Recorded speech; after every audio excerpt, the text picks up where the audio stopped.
Ayan mga kamaster, yung kahapon na pinakita ko sa inyo electric fan, yung mahina hangin nun. Ngayon nung pinalitan natin ng capacitor, ayan, malakas na siya. Yun lang naman po nagiging sira niya pag mahina ang hangin. Tingnan nyo po. Ayan, ito electric fan. Mahina ang hangin nito. Ngayon nung pinalitan na natin ng capacitor, ayan, malakas na siya. Ayan. Ayan, saksak natin.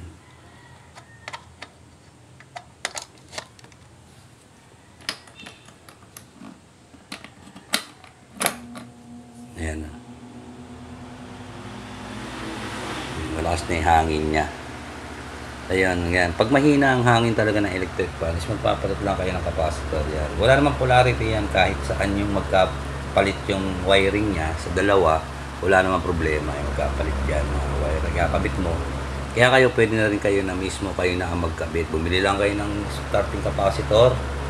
Kung anino babagay na microfarad dyan, yun po yung bibili nyo at yun rin ikakabit nyo para lumakas ang hangin. Ayan, sana may natutunan tayo mga master. Ayan, peace out.